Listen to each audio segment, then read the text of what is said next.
Hello, everyone. Welcome to the Vinson Voice, a weekly program where we talk about what's happening in VA across the nation and here at the Medical Center at the beautiful Carl Vinson VA Medical Center in Dublin, Georgia. I'm Dr. Frank Jordan, your host. And today we're going to get started off with one of my favorite nurses here at the Medical Center. I like to have nurses on the show because they are the heart of healthcare across the nation and the world, really. And they're certainly the heart of what we do here at the Carl Vinson VA Medical Center. So this morning we have Jennifer Stokes with us. She's an RN. Jennifer, how are you? I'm doing well. Thank you for having Jennifer, I'll tell you the reason I picked you to come on this morning. You're always smiling. You're always friendly. You're so helpful to our customers. And so I'm always curious, what motivates you to commit yourself to your veterans and your other customers so much? How do you repay what they've done for me? Oh, that's good. There you go. You can't give back. Right. They deserve it, the best. They served our country. I call them America's heroes. That's Amen. the way I address it. They're America's heroes. My personal heroes. There you go. That's the way you look at it. That's right. Now tell us a little bit about your experience in VA as a nurse, and a little bit what motivated you to get in nursing, and what motivated you to come to the VA. What motivated me to be in nursing is from a child. My mother had MS, so okay. I helped to take care of her, and I mean, there's nothing better than giving of yourself to others.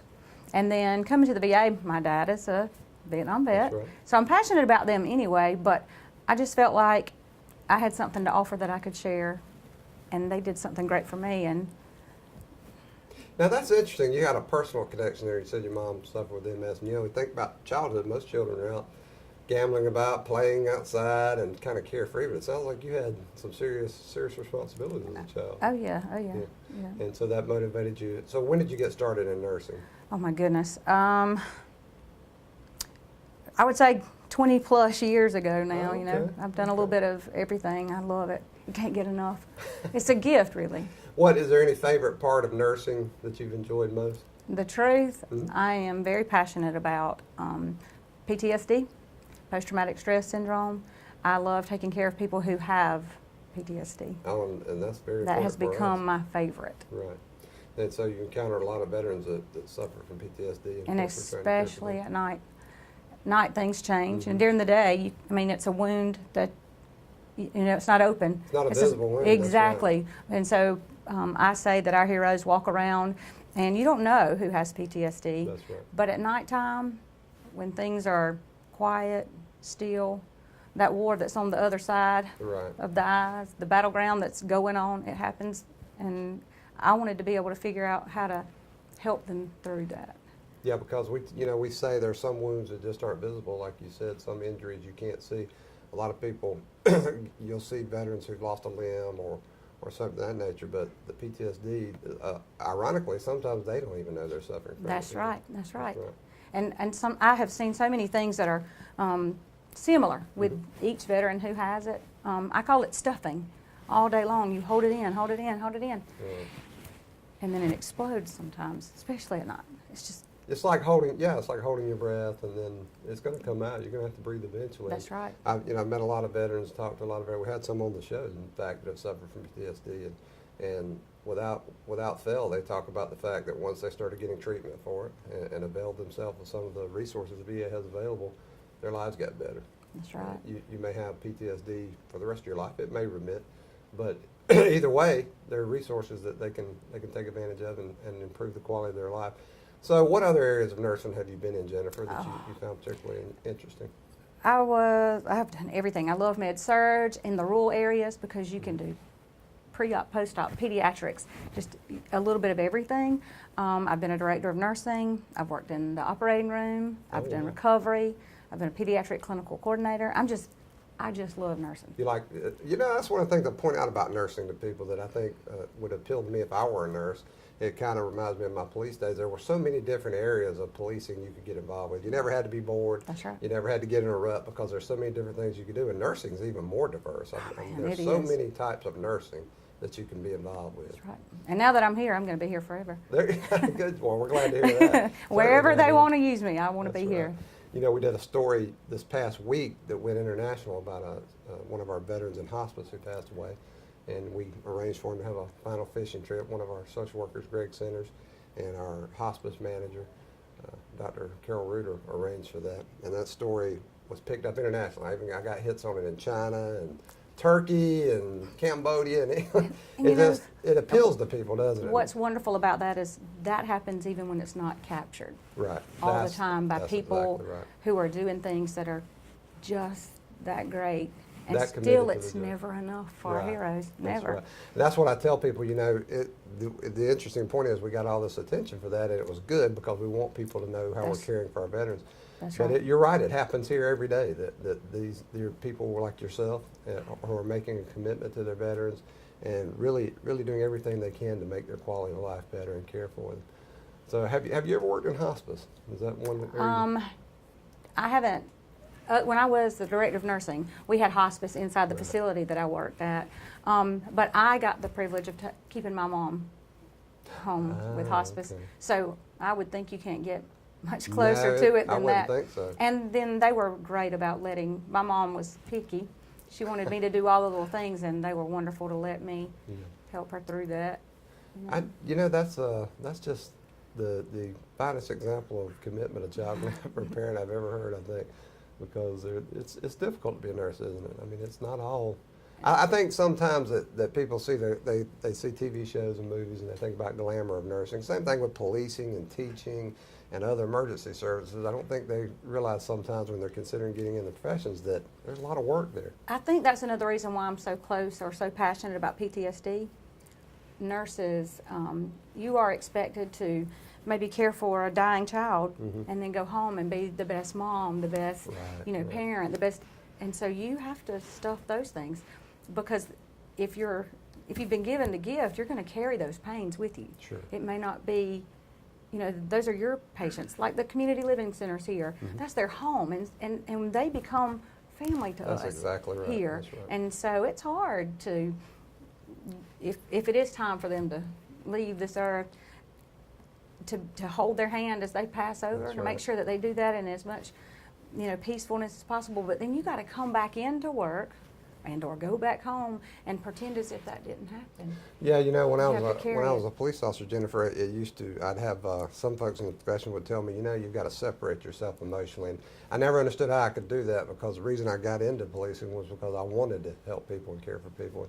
And it seems to me I've kind of correlated the people who are best in these professions, like nursing, seem to be the ones who still care and they still maintain that emotional And connection. you know what? Sometimes But it they're is just okay to cry. It Sure, is sure okay it is. to. And the day that I stopped feeling the emotion, I don't want to do it anymore. why would you want to? That's right. I don't want to do it. Why would you want to do it? That's right. So you would recommend VA nursing to anybody? Amen. for this? Anybody and everybody. That's fantastic. Yep. So folks, you heard it from Jennifer Stokes here, one of our RNs. Come on out and do nursing for the VA. And we'll be right back. Jennifer, thank you for Thank you for being having here me. with us. We'll be right back with more Vinson Voice. Integrity Hospice of Dublin is your trusted healthcare partner. At Integrity Hospice, we care about you and what's best for your family. Our team of professionals assist patients and families face the most challenging days of their lives with dignity and compassion. Our approach addresses the holistic needs and wishes of our patients, from medical and pain management to household and nutritional assistance to emotional and spiritual support. Integrity Hospice, serving all of Middle Georgia. Trust, compassion, dignity. Integrity Hospice, Hillcrest Parkway, Dublin.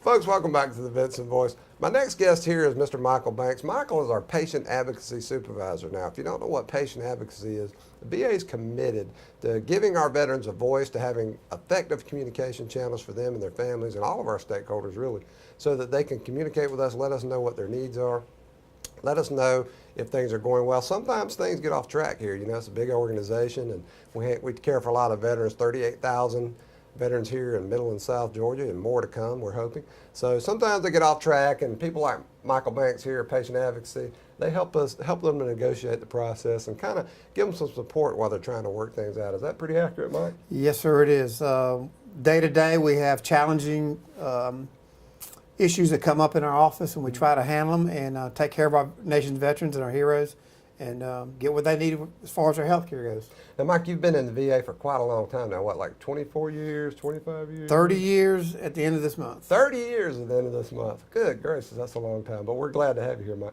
Tell us about some of your experience in VA. I don't want to just concentrate on the patient advocacy stuff. What have you done in VA, and why do you stay for 30 years? Well, Dr. Jordan, it all started in 1986 when I got out of the Navy. I started working here in the kitchen, washing pots and pans, and then worked at different service lines, worked my way up through the chain, and actually went to work for the Vinson for the network for a few years. Been in the patient advocacy department since 2007. So I've been in about 9 years now. Yeah, because you started here with us in our patient advocate section, but then you went to our Vinson, which is our region, and did some outreach to veterans out in the community. Now that was pretty interesting stuff. I remember we used to talk about that. You went out in the highways and byways and the woods of Middle and South Georgia to talk to these veterans. Tell us a little bit about that. Yes, sir. That was an excellent program. I outreached quite a bit to the homeless shelters and to the jails, and go in there and try to find veterans that we could assist and put them in some of our programs here and get them back on track. And find them in the homeless shelters, and try to get them screened into our program, and then they'd wait for a bed, and then I'd go get them and actually bring them to the VA and get them in the program. Yeah, you were out. I mean, you were beating the bushes and little towns. I ramble around Georgia a lot and look at the little towns because I love it. And you came up with some places I'd never been to, and actually inspired me to go visiting over in West Georgia, especially to see what was over there. So, because we don't judge our veterans. I mean, we're in the business of providing care to America's heroes. And that means, and we're rural health care. A lot of people don't get that. We cover 52 counties. That's correct. And that's a lot of space. So we, rather than having our veterans come to us every time, we're trying to get out to them, right? Yeah, there's still some programs that do a little bit of outreach into our catchment area of the 52 counties, which is very rural if you're on the road all the time. Now, another thing, you mentioned where you started in the kitchen. I love to hear stories about people coming to the VA, or any organization really, but it's, I'm VA, so I love this medical center, and I love to hear people came here and some of them started as volunteers, some of them started as GS1s, whatever, making fairly low wages, but and then they worked their way up, because there's a lot of opportunity here at the VA. There's a lot of upward mobility type programs. There's some education you can take. There's mentoring programs and things like that employees here can get into, and hopefully will help them in the career to move up if they'll stick with it, and usually it works. Yeah, I'm glad you mentioned mentoring, Mike, because mentoring is one of the most effective ways. I'm an educator by training and experience, and mentoring is one of the best ways to reach someone and really get them the education they need, that one-on-one interaction, using your experience very effective. Michael, now tell me a little bit about patient advocacy. What do you guys do down there? What's the function? Well, during the patient advocacy office, veterans come to us daily, whether it's in person into the office or by phone, where they may have a problem or not understanding a process that's going on in the VA, or something got overlooked, and we try to look into that and ask for assistance from the staff to get these problems corrected, to get the veteran the proper health care they need, so that, get themselves well. Yeah, because we've got good processes, but they're not always on the mark. Sometimes things get off track. Sometimes it's an education function, isn't it? Yes, sir. We have a lot of new employees coming in and don't know some of the ways that things are done, but it's ongoing. As we take care of our veterans, the staff learns, and our office helps kind of regulate some of that and get these guys the help they need. Right, and I tell people we have to educate our customers, because sometimes our veterans, their families don't really know what's involved. They don't have the answers to their needs, and when we kind of educate them, they seem to get it. Okay, I understand that. Yeah, the VA is such a large. The VA itself is here is such a large system. It's very hard to comprehend how it works. So educating our veterans and their spouses and our staff, we do that daily. Yeah, well, I had a veteran in my office this morning, which you came in to help me out with. And he had a Veterans Benefits Administration issue. He was trying to get his benefits, which we don't handle. However, being good customer service folks, we hooked him up with some information to help him with that, right? So it's an educational function for our veterans, true enough. Now, what's a good number of people can contact us at? Is it the 2726 extension? What is that? Yeah, there's a direct dial number here at the facility, 478-277-2726. Okay. That takes you straight to the program support assistant, who can direct the call where it needs to go. Now, Mike, was there anything in particular that got you in the business of basically handling complaints? Because that's what it amounts to sometimes. We don't call them complaints, we call them concerns. But is there anything in particular in your experience that motivated you to get involved with that kind of work? Well, I was actually working in the homeless program here at the facility for about 6 years. And I met one of the patient advocates here. I'd known him for a few years, Mr. Jim Strickland, Dr. James Strickland. And I just liked him. Right. And I told him one day, I said, I'd like to come to work for you. Oh, okay. And things just went the right way. And I did a lot of mentoring and leadership training, Right. and which helped me kind of get where I got today. And I love helping our veterans. I mean, it's the ones that come in, you really help. They got a smile, and when you've done something for them that Right. day, and they go out happy, and then they come back and see you. So a lot of them come back to your office and just Right. stick their head in the door and say hello and thank you. That's the one. Because we're developing relationships with veterans, and I preach correct. that. I sound like a preacher out on the sidewalk talking about establishing relationships with our veterans and other customers, because we're going to see them again, and we want that kind of setup, because if we have a relationship with them, they're going to confide in us, they're going to come to us for help. And so you've seen that work in patient advocacy as well. Just had it happen before I got here. That's right. So Michael, you're a Navy veteran, right? That's correct. Tell us a little bit about that real quick. My family, my mother and No, father. no spicy stories. We don't want to hear. No Navy's crazy story. No crazy Navy stuff. No, I'm a Navy they- person too. So. They were both in the military, and I wanted to go in the military, and I went in the Navy, and I did my 4 years, got out, and came to the VA and started working, and, Well, that's I'm fantastic. still here. My mother worked here at the VA. So in a way, it's like you never really got out, because that's one of the things I know a lot of our folks like about our veteran employees. Love the fact that it's still, in a way, it still feels like we're in the military. Yes, That camaraderie is important. when I have a veteran or their spouse, and then they come to me with a problem or something, and we talk, and I sometimes I let them know I was prior military, Right. which makes a connection. Sure. And they feel more trustworthy toward me, and they listen to what I tell them, and we try to work together to get their issue resolved. That's right. Well, Mike, you're doing fine work here. I want you to keep it up, and thank you for your service to our nation. Thank you. Folks, we'll be right back with more Vinson Voice. Brisket's more than just meat. When done right, it's a mind-blowing experience, thanks to its bold, smoky flavor. Dark, barky outside, and moist, tender inside. It's one of the wonders of the barbecue world, and it's smoked and served daily at Sonny's Barbecue. Come try a new signature brisket plate like Brisket Mac for $9.99, or brisket with ribs or pork and 2 sides for a limited time. Sonny's Barbecue, local pit masters since '68. Folks, welcome back to the Vinson Voice. Now, my next guest I wanted here for one very important reason. This is Suicide Prevention Month across the nation. And of course, suicide prevention in VA is a very serious subject to us. We're constantly trying to reach out to our veterans and get them to understand that there are resources for them. They don't have to live in pain. And we want everyone that cares about veterans or knows veterans who may be in crisis to know the resources and to help us reach those veterans. So we've got our acting Suicide Prevention Coordinator with us today, Casey Sisco. Casey, welcome to the show. Thank you for having me. Yeah, glad to have you here. Casey, tell us a little bit about Suicide Prevention Month and some of the things we're doing in VA to reach our veterans who may be in crisis, may need a little help. Okay. Well, one of the big things that we do in the VA that every VA has to have is a suicide prevention coordinator.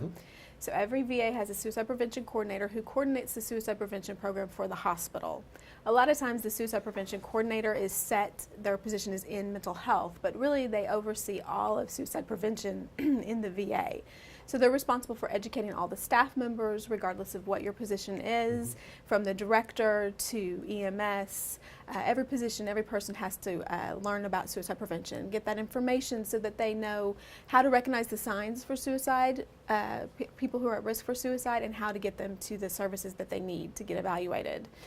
Yeah, and there's so many resources out there now. When I Yes. say we're reaching out to veterans, I mean that, of course, but I also mean anyone that's in crisis, veteran or not. If you know someone, there's so many resources out there. You can make a suggestion. You can talk to someone that you know that they might have a rapport with and can talk to them. I'm going to go ahead and get this number out, Casey, because we got a Veterans Crisis Line number that you can call if you suspect a veteran needs help, or you can ask the veteran to call whatever you think will work, and that's 1-800-273 8255 and press 1. And again, that's 1-800-273-8255. Press number 1. That's our Veterans Crisis Line.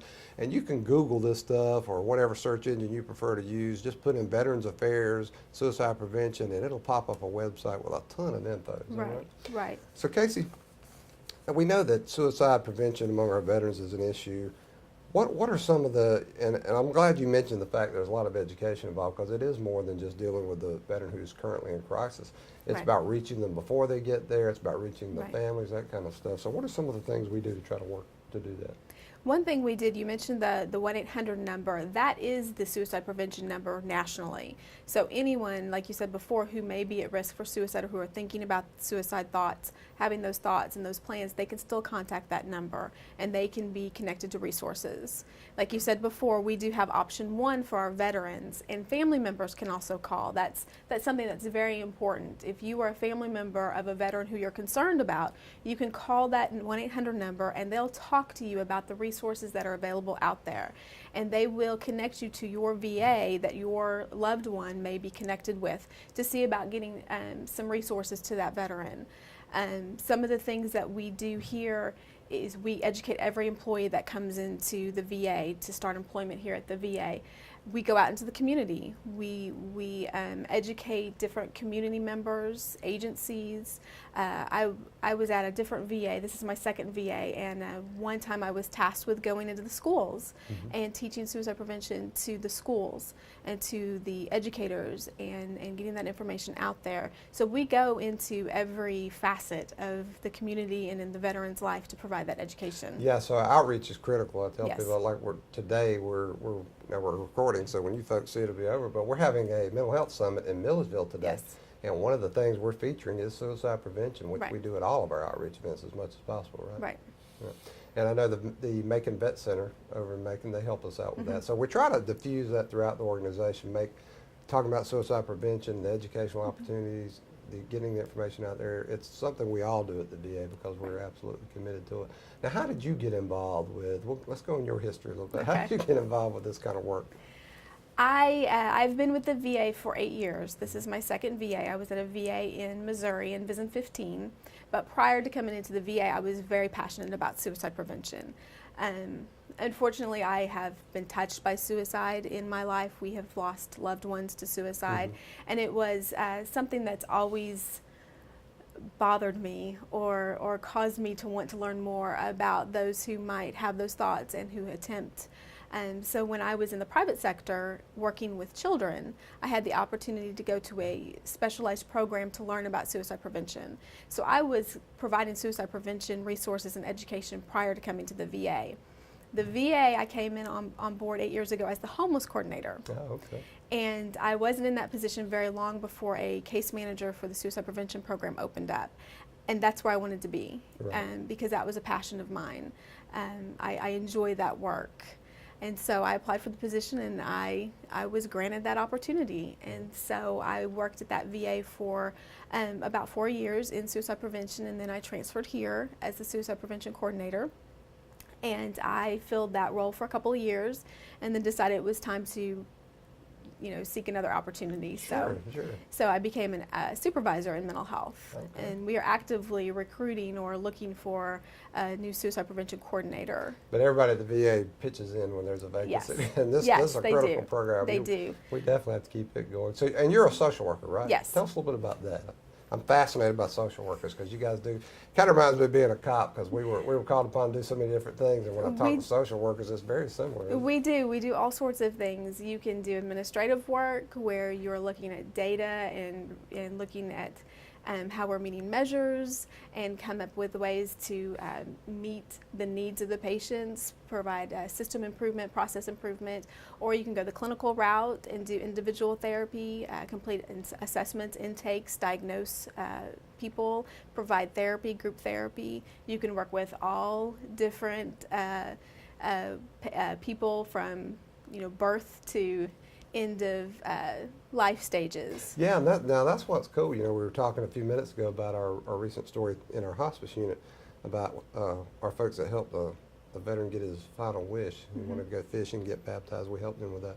And and I was emphasizing the fact that it's a lifelong relationship with our veterans. You know, we get them ideally before they even leave the service, and then rather than being episodic, we're dealing with them constantly. We're reaching out to them all the way through the end of life and even after, because the families need help, and our social workers are integral to that. Yes, You yes, guys they are are. involved at every level, right? Yes. As a social worker, you don't look just at that person. You look at all the systems around that person. Sure. And you try to help them navigate everything in their life. So And it's not support just networks. And support Support networks, yes. Yes. Yeah, because I noticed a lot of our, luckily, many of our veterans have families and friends that support them, but some of our veterans don't, and that's where we as VA staff are really, really critical to their healthcare outcomes, and especially our social workers. Yes. Yeah. We are an amazing group of folks. I agree with that, absolutely. You guys do great work. So, Casey, with Suicide Prevention Month, I want to remind everybody about that number once again. It's Veterans Crisis Line. It's 1-800-273-8255, and press 1. And as Casey pointed out, you don't have to know anything. You just have to have a need for information. You can call this number and they will educate you. I don't think it gets any easier than that. And folks, don't let a veteran or anyone else for that matter suffer in silence. If you think they need help, be proactive and reach out to them, and let's help save that person, okay? Casey, thank you for all that you're doing Thank here. you. Thank you for being the kind of person that steps up when we need you. Thank you. Folks, we'll be right back with more Vinson Voice. Hello, Middle Georgia. I'm Graham Slater with the Dublin Auto Outlet. We're located at 606 East Jackson Street in downtown Dublin. We're inviting you here today to come and look at a new or used vehicle. Our selection includes Nissans, Fords, Chevys, Cadillacs, and anything you're looking for, Middle Georgia, even heavy-duty trucks. Come see my team of professionals and let us help you find a great car at a great price. I've been in the automobile business over 38 years, and I've helped thousands of people just like you. Come and let Graham Slater help you get the most car for your money. Don't be taken for a ride, Middle Georgia. Come see me, Graham Slater, and remember, we're the only dealer you will ever need.